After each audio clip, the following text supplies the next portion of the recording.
Filho, não esquece de levar o casaco, hein? Tá bom. Te amo. Apivida é medicina e odontologia inteligente para todo o Brasil, com inovação, tecnologia e acolhimento para entregar a saúde que você merece. Apivida, saúde para valer.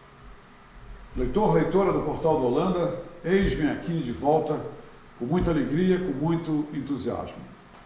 E um dos motivos, porque são vários motivos, eu quero revelar assim de saída, é ter aqui com a gente novamente um dos maiores especialistas, um dos integrantes do mundo da medicina no estado do Amazonas, que realmente nos causa orgulho, é um dos mais competentes, renomados cirurgiões bariátricos, para mim, do Brasil, e ele vem aqui conversar com a gente hoje sobre um assunto de suma importância. Estou falando do Dr. Victor Dib, que também é diretor do Instituto Victor Dib.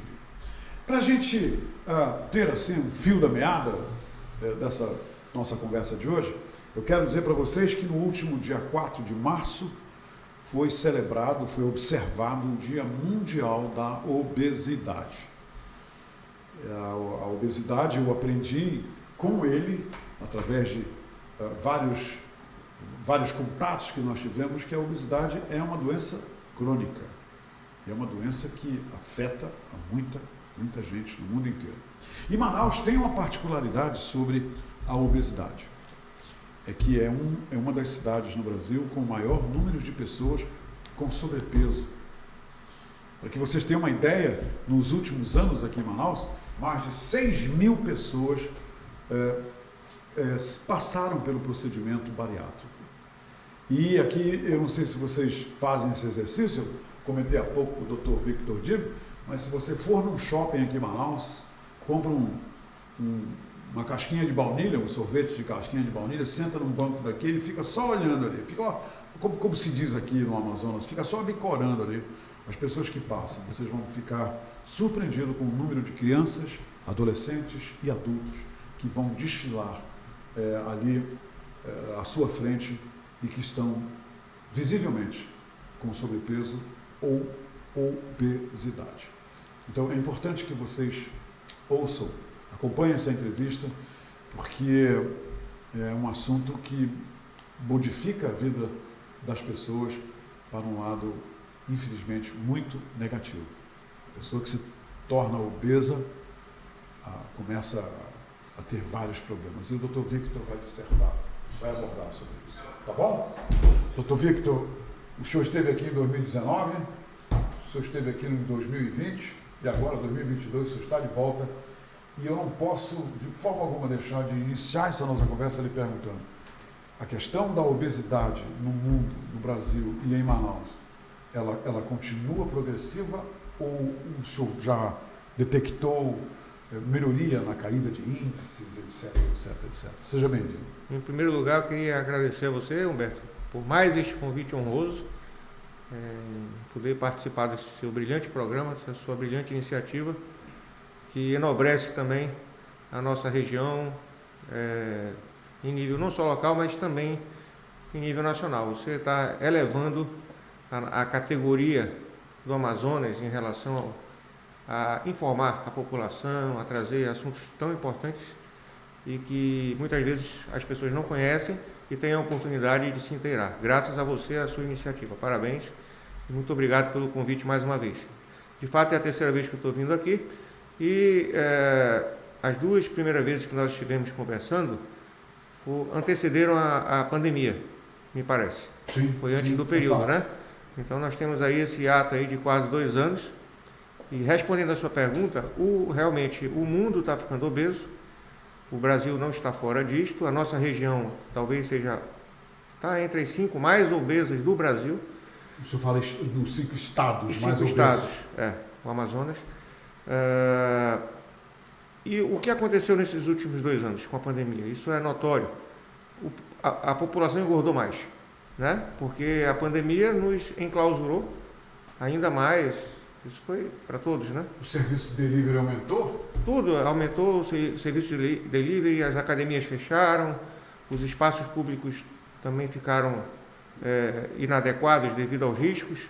E isso trouxe uma ociosidade, um marasmo, vamos dizer assim, foi imposta uma situação de enclausuramento. E na clausura, a gente, isso é do ser humano, você começa a pensar em coisas que habitualmente você não costuma lembrar. Mas você estando parado, você estando com a sua atividade habitual interrompida, a mente vaga. E em casa você pensa em comida, você fica diante de uma televisão, você assiste um programa interessante e sempre acompanha alguma coisa, vem aquela vontade da comida, e a gente sabe que o comer, dependendo sobretudo das escolhas, te traz um alívio da ansiedade. Então você está em casa, ansioso, preocupado com a questão da pandemia, com medo, preocupado com as finanças, tudo, né? É um conjunto de situações que aumentou o índice de ansiedade e depressão. E a gente sempre fala, o alimento é um excelente antidepressivo e um excelente ansiolítico. Interessante. Então, sem dúvida, esse conjunto de fatores aí elevou, não só elevou o grau de obesidade de quem já estava, como também trouxe para a obesidade ou sobrepeso aqueles que não eram. E algo que ficou muito assim, claro para todo mundo, para quem não encarava a obesidade como uma doença, isso passou a ficar mais transparente, considerando que o grupo pelo menos na fase mais inicial da pandemia, que mais sofreu com doença grave pela Covid-19 e que mais teve mortalidade foram os obesos. Então, obesidade foi um fator de risco para a doença grave em relação à Covid. E por que isso? Porque a obesidade ela é uma doença inflamatória. Então, é um indivíduo que adquiria o vírus e que já estava doente. Porque a obesidade é uma doença. Então, os índices de mortalidade nessa população foi categoricamente mais elevado do que na população não obesa. Então, você tinha alguns critérios: o paciente obeso, o paciente com mais idade, os doentes crônicos, pacientes com câncer, todos esses eram suscetíveis à doença mais grave, mas a obesidade estava lá. Então, isso também nos chamou muita atenção. Dr. Gibe, eu colhi uma informação de que daqui a 8 anos, em 2030, 1 em cada 4 brasileiros será considerado um obeso. E eu tenho uma anotação aqui, que eu gostaria de compartilhar com o senhor, que um estudo da Organização Mundial de Saúde, a OMS, indica que 22% da população adulta no Brasil está obesa. Sim. E o índice é maior que a média global, que está em 13%. Pesquisa financiada pelo Conselho Nacional de Desenvolvimento Científico e Tecnológico, o CNPq, essa pesquisa prevê que esse índice salte para 26 em 2030. Não existe boa notícia que possa ser compartilhada em relação a essa doença, doutor? O senhor concorda com esses números publicados? Concordo, obviamente que sim. É uma doença, vamos dizer assim, contemporânea, a obesidade. Se nós nos remetermos a 5 décadas, nós não tínhamos esse índice. Então, a obesidade ela ocorre habitualmente. Você tem um fator genético. Famílias com pacientes obesos têm uma predisposição maior, né, pelo fator genético. Mas algo que a gente também sabe é que só o fator genético, se não tiver associado ao fator ambiental, e o fator ambiental envolve estilo de vida, nível de estresse, hábitos alimentares, as práticas diárias que são inerentes a cada população ou a cada família. Então você tem que ter o fator genético associado ao ambiente. E esse ambiente, para você desenvolver a obesidade, e esse ambiente ele se modificou muito nessas últimas 5 décadas. Então a vida era uma vida mais tranquila, né? Sim. Lá atrás. Então hoje, além de você ver, por exemplo, nos países mais desenvolvidos, é onde mais se tem índice de suicídios. Por quê? E isso retrata, talvez, uma competitividade muito grande, uma cobrança muito grande, e a pessoa acaba se sentindo incapaz e não tem uma estrutura suficientemente bem desenvolvida, psicológica, para suportar isso, e acaba você tendo um índice alto de suicídio. Por que eu estou dizendo isso? Porque esse estilo de vida também é o que leva, ou que corrobora pelo menos, para o incremento da obesidade. O estresse e a ansiedade levam o indivíduo a buscar comida. Tá? A falta de tempo, pelo estilo de vida de hoje também, para você dedicar um período do dia para se exercitar, para fazer algum tipo de atividade, também corrobora. A tecnologia que se desenvolveu nas últimas décadas, então hoje a gente consegue fazer o que antes não se fazia, a não ser utilizando o nosso corpo, a gente consegue fazer sem se mexer. Então você tem o que você precisa hoje de informação no seu celular. Você vai para uma estrutura de um restaurante ou de um shopping, por exemplo, você usa a escada rolante, você tem os elevadores, você tem carros automáticos, então às vezes você tem algo que você precisa realizar 2 quarteirões da sua casa, você pega o carro. Você está acostumado com essa facilidade.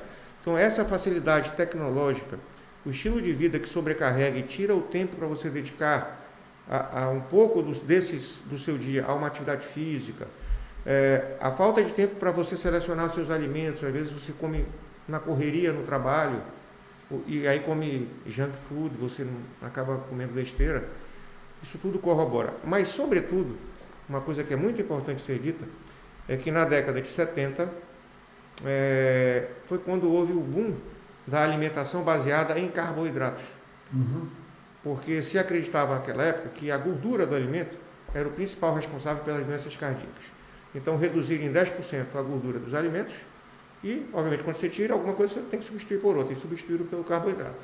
Foi um grande equívoco, porque o carboidrato acaba virando gordura no seu metabolismo dentro do nosso organismo, e esse carboidrato que são refinados, porque para você fazer isso, a indústria precisou desenvolver uma tecnologia para que isso pudesse ser congelado, para que isso pudesse ser transportado a grandes distâncias e ser armazenado.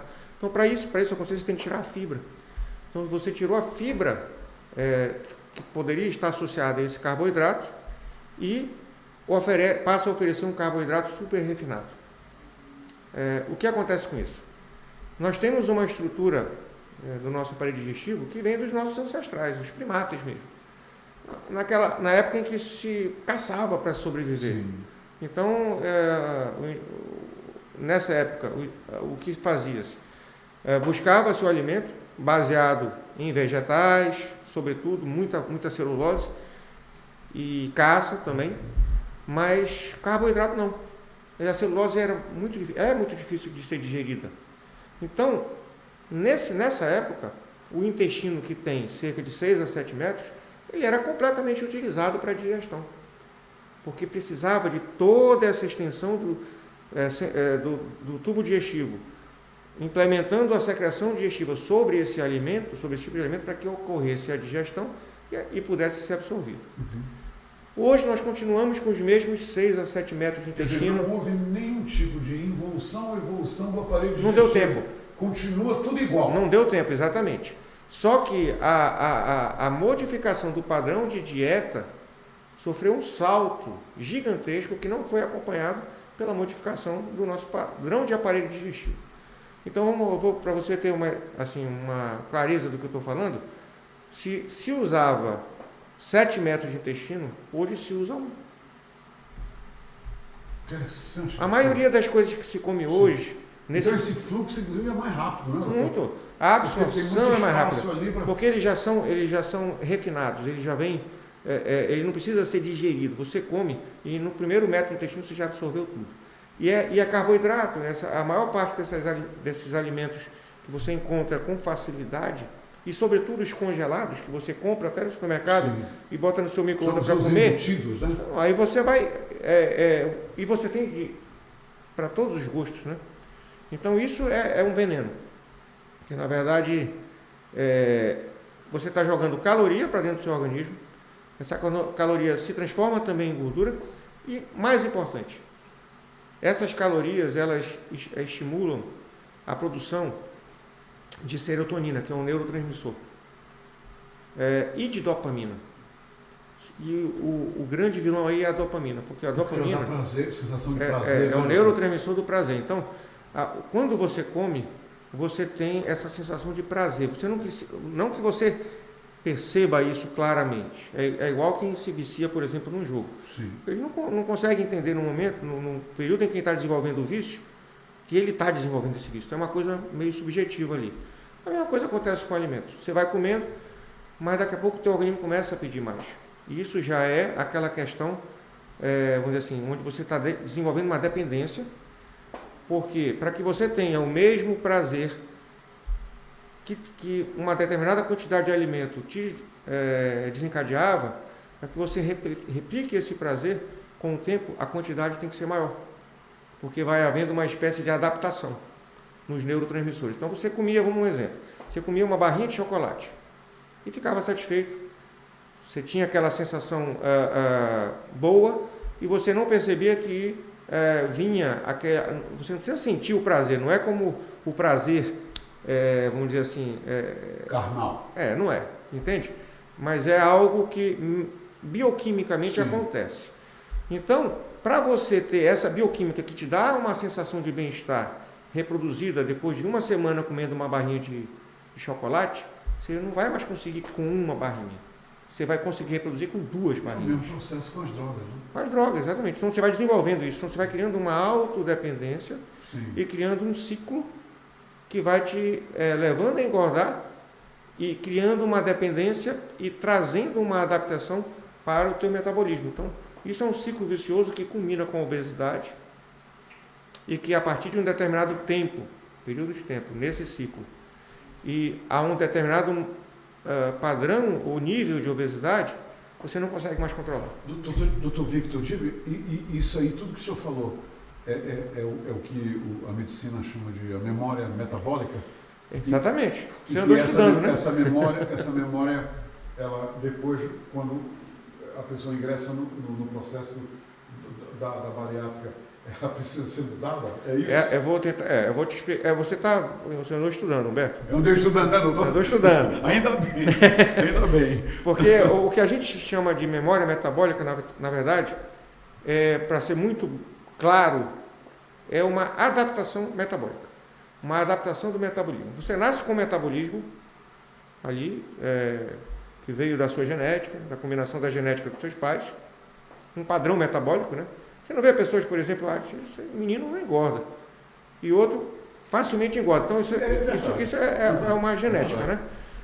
Cada um tem o seu padrão metabólico, existe uma média, mas esse padrão metabólico ele pode sofrer modificações. A exemplo do que eu falei há pouco. Um indivíduo muito ansioso, que está sem um padrão de vida que a gente considera adequado, incluindo trabalho adequado, atividade física, etc. E cria aquela ansiedade, ou que está executando as atividades do dia a dia, mas pela imposição das próprias demandas, acaba se vendo um pouco refém e começa a embarcar também na necessidade de buscar alimentos mais rápidos, etc. Enfim, seja por uma situação, seja por outra, ou outras que eu não citei, mas que te levem a buscar esse tipo de alimento, você vai desenvolvendo e transformando esse seu metabolismo. O organismo ele é adaptável. Ele se adapta e muito bem às mudanças.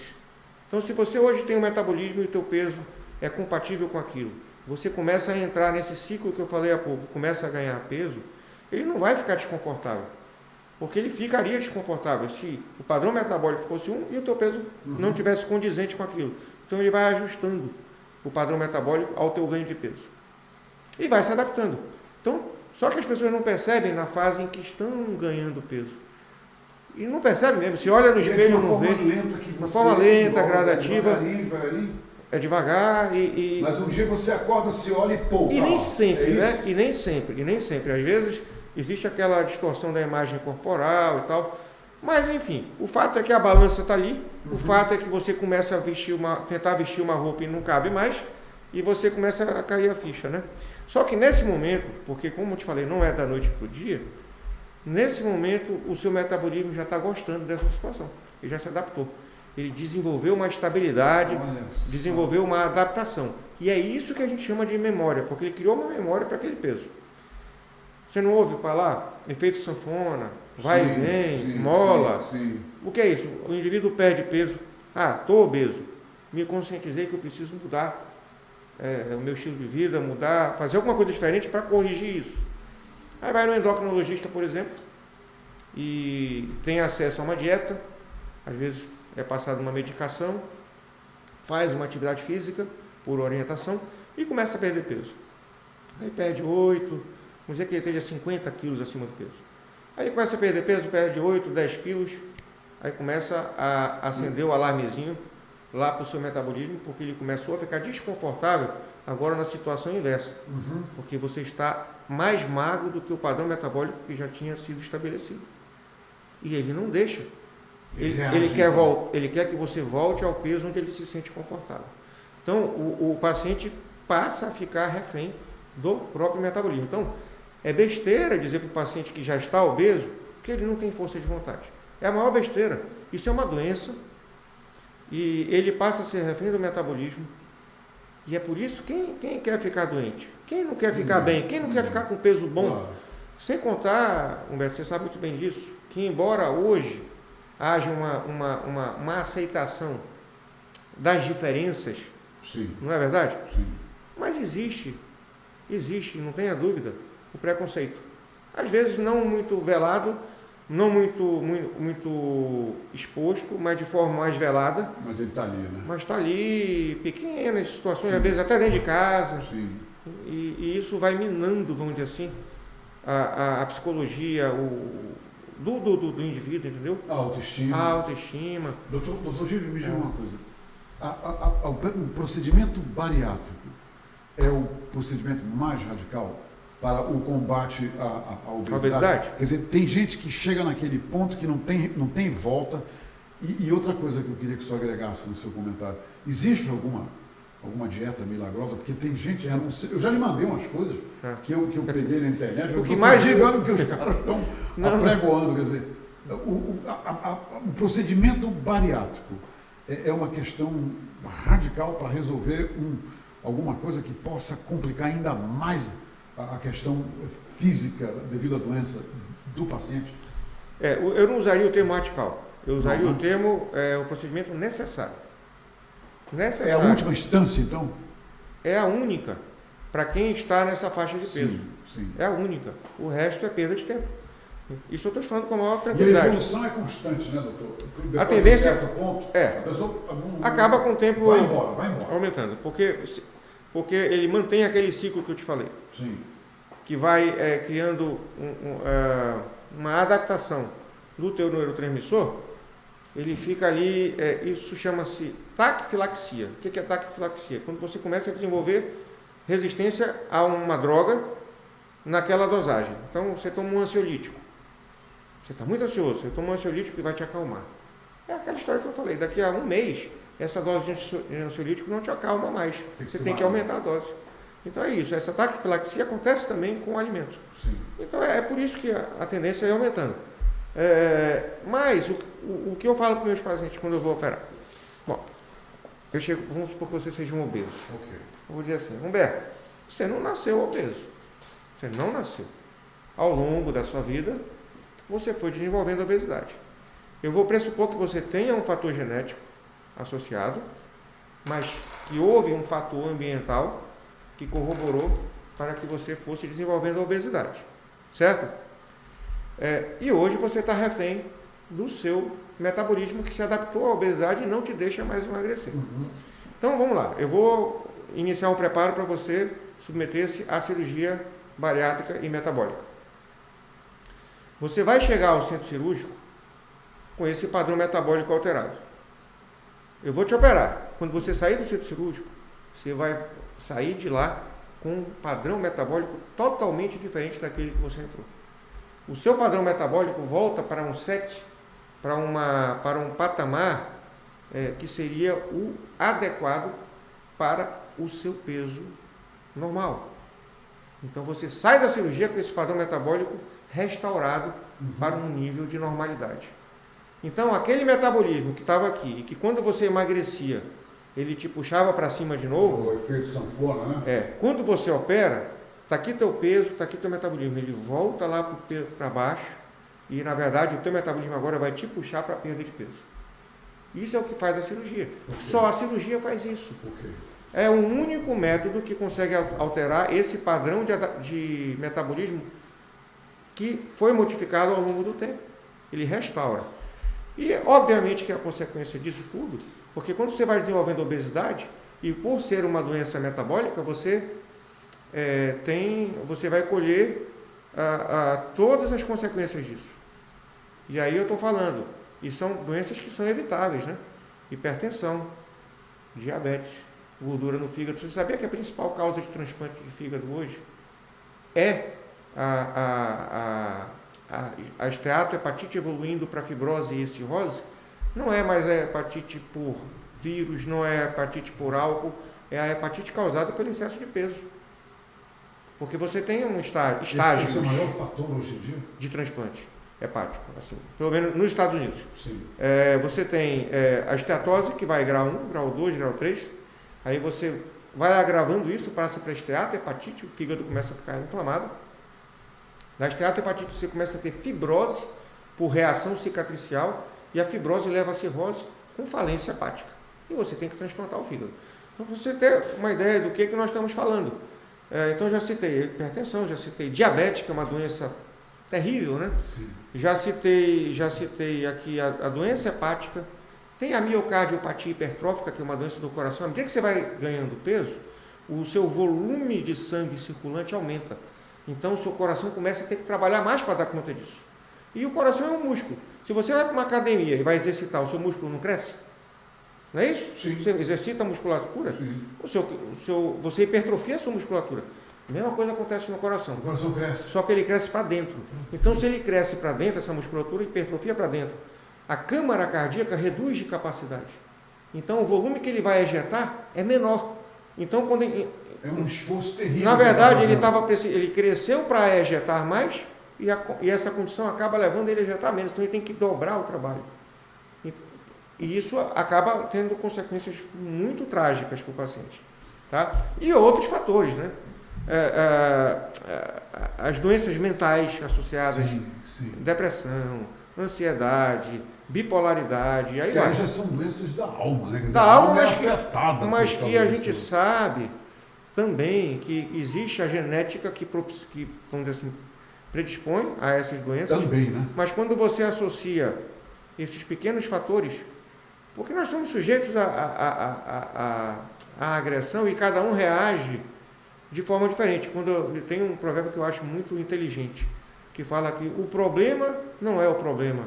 O problema é como você lidar com o problema, como você lida com o problema. Ou seja, problem is not a problem. Sim.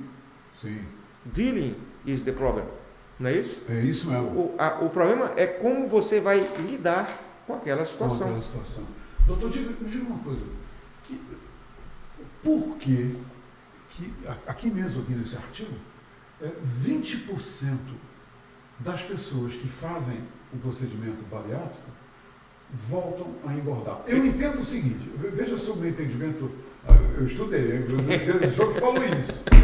Eu entendo que o procedimento bariátrico, ele diminui no organismo, aí dentro, alguma coisa, quer dizer, no sistema digestivo. Quer dizer, alguma coisa é fechada, alguma coisa é diminuída. Me escute só, vamos lá. Me corrija. Aí o camarada vai, faz o procedimento bariátrico e a partir daí começa a emagrecer e todo mundo nota, todo mundo vê que ele está emagrecendo e de repente chega num ponto todo mundo diz, puxa, olha só, o cara voltou à forma antiga. Mas aí, 2, 3 anos depois o camarada está gordo de novo. O que faltou a ele? Foi falta de força de vontade? Bom, eu respondo isso para meus pacientes também assim, e é como eu entendo o que você está questionando. E vou voltar àquela pergunta que eu te fiz. Você não nasceu obeso. É verdade. Não estou dizendo que é você, tá? Sim. Estou dizendo uma pessoa que esteja obesa. Você não nasceu obeso. Você desenvolveu. O ambiente influenciou. o seu metabolismo se adaptou à obesidade. Lembra que eu falei? Quando você vai para a cirurgia, o seu metabolismo vai ser restaurado. Sim. E até vou te dizer... Ele volta a estaca zero, né? Não é que estaca zero, ele volta para um padrão de normalidade. Ok. Entendeu? Ok. Que foi como você nasceu. Sim. Mas, pô, também você vai lá, como? Que mágica é essa? Nós temos, a cirurgia é feita no aparelho digestivo, a gente faz modificações anatômicas. A redução do aparelho digestivo? Há várias técnicas. Sim, claro. Várias claro. técnicas, você modifica a anatomia, não necessariamente redução do aparelho digestivo. Ok. Você modifica a anatomia. Só que a gente sabe hoje que o aparelho digestivo ele não é só digestivo. Os endócrinos, espero que concordem com o que eu vou falar. O aparelho digestivo é a maior glândula endócrina do nosso organismo. O que faz as glândulas endócrinas? Produzem hormônios. Então, é a maior glândula produtora de hormônios que o nosso organismo tem, é o aparelho digestivo. A hora que eu mudo, e são vários hormônios, diversos. Quando eu mudo essa anatomia, seja por uma técnica, seja por outra, a sinalização hormonal passa a ficar diferente também. Então, essa produção hormonal, ela modifica. E essa sinalização é ela diferente que vai alterar esse padrão de metabolismo que estava doente. É essa sinalização. Não é só isso, mas de forma simplória, você também altera a flora bacteriana, você faz existem alteração do fluxo de ácidos biliares, existe uma série de coisas, mas que não vale a pena eu comentar aqui. Mas para ficar de uma forma bem interessante, é você pegar um aparelho digestivo que produz muitos hormônios e quando eu modifico, eu jogo o intestino um pouquinho mais para cima, de onde ele é, por exemplo, e junto ele lá no estômago, eu mudei o padrão anatômico. Então, a sinalização que vai chegar, que vai despertar a liberação daquele hormônio que acontecia de uma forma antes da cirurgia, passa a correr de outra. E essa modificação restabelece um padrão metabólico normal. Pronto, então, respondendo agora a sua pergunta. Eu operei, você saiu do centro cirúrgico com um padrão de metabolismo normal, que vai te ajudar a chegar no peso adequado. Ok. Isso não funciona isoladamente. Isso é uma grande ajuda, é uma grande assistência. Conjuntamente a isso, o que a gente tem que fazer nesse primeiro ano de cirurgia?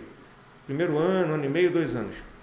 É restaurar os hábitos adequados. É tirar da vida do indivíduo aqueles hábitos que gradativamente foram conduzindo ele à obesidade. Você entendeu? Porque o indivíduo, quando está obeso, ele não de forma voluntária, involuntariamente e sem perceber, ele foi se equivocando. Aqui, ali, e foi ganhando peso. Então, isso tem que ser corrigido. Quem corrige? Nutricionista, psicóloga, um bom educador físico. Então, a gente tem que tentar estabelecer um padrão de hábitos bons, porque o metabolismo agora vai ajudar. Então, antes da cirurgia, ele tinha um inimigo. Ele podia fazer o que fosse. Ele ia perder um pouquinho de peso, ia desistir daquela batalha porque ele via que não dava certo, e depois ia recuperar o peso de volta, porque o metabolismo ia puxar para que isso acontecesse. Quando ele operou, o metabolismo normalizou e ele vai agora ter toda a condição. Então, o que eu falo, mais uma vez? Você operou, você está renascendo. Então, quem vai definir se você vai engordar de novo ou não... Nascimento, né? Quem vai definir se você vai engordar de novo ou não, que estão nesses 20% que você falou aí, é como você vai conduzir os seus hábitos daqui adiante. Entendeu? A fidelidade dele à nova educação. A fidelidade dele à nova educação. Porque o que é um hábito? É aquilo que você faz sem pensar muito. Está no teu dia a dia já. Né? Igual quando o seu carro, não sei se você ainda usa marcha, se é hidromático, não sei. Mas no carro a marcha, por exemplo, você pensa quando você ia pisar na embreagem, quando ia mudar... Não, é tudo automático. Automático. Então, essa automatização que ocorre no teu raciocínio é que vira o hábito, que a gente chama de hábito. Sim. Que é um hábito, você faz aquilo naturalmente sem pensar. Então, só que para você conseguir chegar nesse estágio, isso tem que ter muito treinamento. Para você abandonar hábitos antigos e desenvolver novos. O problema que eu vejo é que o dia a dia acaba te traindo. Porque a vida continua, né? Para quem é operado. Sim. As mazelas do dia a dia continuam. Sim. Então, você fica sujeito a falhar de novo. Parada, né, doutor? Você fica sujeito a falhas de novo. Então, eu vejo assim, os pacientes que mantêm peso no longo prazo são aqueles que realmente, você vê, o cara mudou de vida. É outra pessoa. Sim. Incorporou aquela coisa da... O senhor bem disse, nasceu de novo, né? Nasceu de novo e mudou. E mudou o estilo de vida. Esse é um fator. Doutor Dibe, para encerrar, gostaria de perguntar uma coisa. Lhe inquieta, por exemplo, na televisão hoje, acentuadamente, como eu tenho visto, todo dia, a divulgação de refrigerantes, a divulgação o senhor citou aí 2 vezes, eu prestei muito bem atenção, a palavra junk food, quer dizer, são os sanduíches, essa comida rápida, e que hoje na televisão estão divulgando de forma maciça ali, esmagadora. Toda noite nós temos assistido na televisão o refrigerante tal, e o almoço é com refrigerante tal, o sanduíche tal é a melhor coisa que tem, é delicioso, é isso e aquilo. E isso lhe inquieta ver esse tipo de promoção, doutor Diego? Bom, o refrigerante e o junk food realmente são venenos para o organismo das pessoas? São venenos, e isso vai, de fato, na contramão, né, de tudo que a gente quer, que é tratar uma doença. Se você continua dando substrato para que essa doença perpetue, fica mais difícil. Eu entendo que a indústria alimentícia é uma enorme fonte de rendimento, mas e acho que isso só vai começar a diminuir, que foi o que aconteceu com o cigarro, quando os problemas de saúde causados pela obesidade sobreporem-se ao lucro que a indústria alimentícia Sim. traz, sobreporem-se em termos de custo para o Estado, para a saúde, porque por enquanto talvez ainda não esteja. Em outras palavras, quando os fumantes começaram a parar de fumar, e muitos, e os milhares, os milhões, a indústria acusou o baque, né? E houve todo outras estratégias. Porque a obesidade tem que cair nesse quadrado. A previsão é que em 2030, pelo menos 75% da ocupação hospitalar sejam por doenças causadas pela obesidade. Meu Deus, 1 em 4 brasileiros. Então, você imagina o que é isso? Que sobrecarga isso vai trazer para o Estado? Daqui a 8 anos. Doutor. Então, que sobrecarga isso vai trazer para o Estado em termos de suporte, né, de tratamento e tal. Então, assim, quando você tiver um nível, só dói quando vai no bolso, não é isso? Sim, então, talvez aí comecem campanhas para reduzir o grau de obesidade graças ao impacto econômico que isso vai trazer. Fora o absenteísmo, né? Você vê que o obeso adoece muito, aí isso traz transtornos para o sistema. É complicado, então, mas é difícil, porque é difícil você frear algo que é palatável, né? Sim. Algo que é gostoso e que está na frente, que tem custo baixo. Doutor Dibe, qual é o momento? Existe um momento certo para que eu procure um cirurgião bariátrico, uma clínica bariátrica? Tem algum sinal, meu corpo me dá algum sinal importante que nesse momento, ou é agora, ou é o tal do dar ou dessa? Eu tenho que ir logo me dirigir a um cirurgião bariátrico. Então, eu até queria aproveitar essa tua pergunta, que é muito importante. Existem obesidades e obesidades, tá? Então, qual a que mais nos aflige? É aquela obesidade visceral, tá?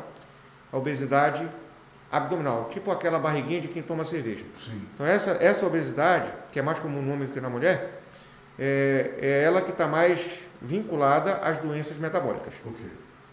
Mas o obeso também, que não é visceral, que é o obeso mais distribuído, também é doente, até porque ele sobrecarrega aquela questão que eu lhe falei do coração, Sim. ele sobrecarrega as articulações, ele tem doenças na coluna, enfim, ele ronca,